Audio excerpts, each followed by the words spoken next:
Ikalawang kabanata. Nang ipanganak nga si Jesus sa Bethlehem ng Judea sa mga kaarawan ng haring si Herodes, narito ang mga pantas na lalaki ay nagsidating sa Jerusalem mula sa silanganan, na nagsisipagsabi, "Saan naroon ang pinanganak na hari ng mga Hudyo? Sapagkat aming nakita ang kanyang bituin sa silanganan, at naparito kami upang siya'y sambahin."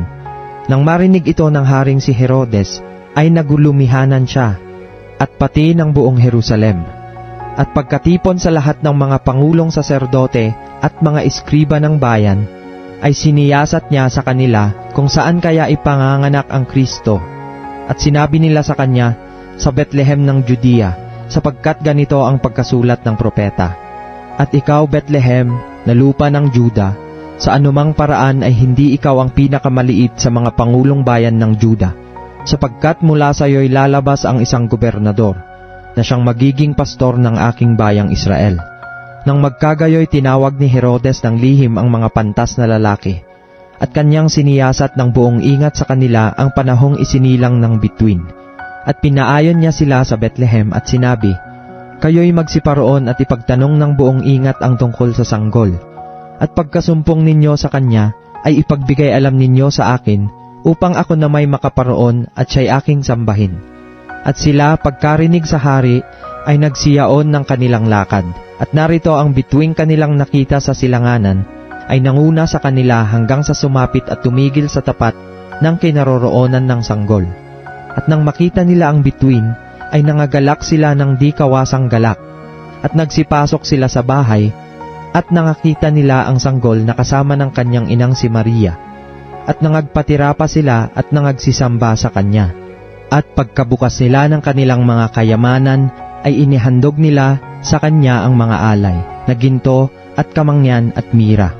At palibhas ay pinagsabihan sila ng Diyos sa panaginip na huwag silang mangagbalik kay Herodes, ay nangagsiuwi sila sa kanilang sariling lupain sa ibang daan.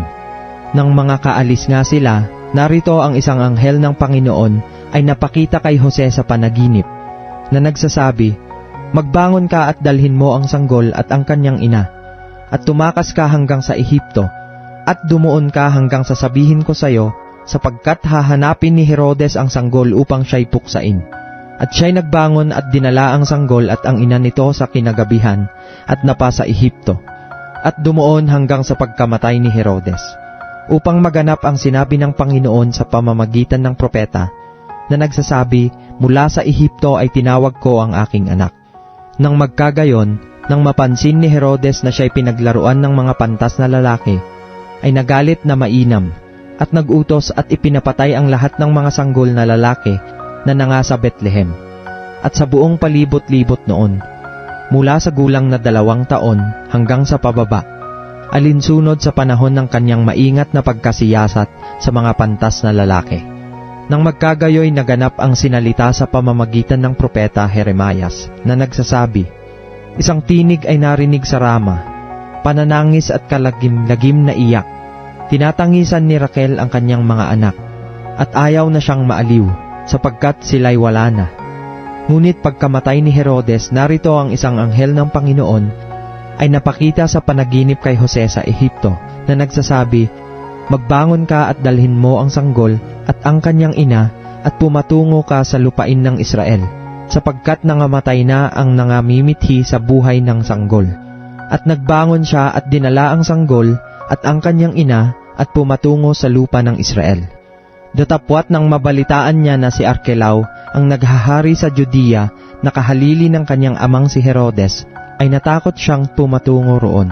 At palibhas ay pinagsabihan ng Diyos sa panaginip, ay napatungo siya sa mga sakop ng Galilea. At siya'y dumating at tumahan sa isang bayang tinatawag na Nazaret, upang maganap ang mga sinalita ng mga propeta na siya'y tatawaging Nazareno.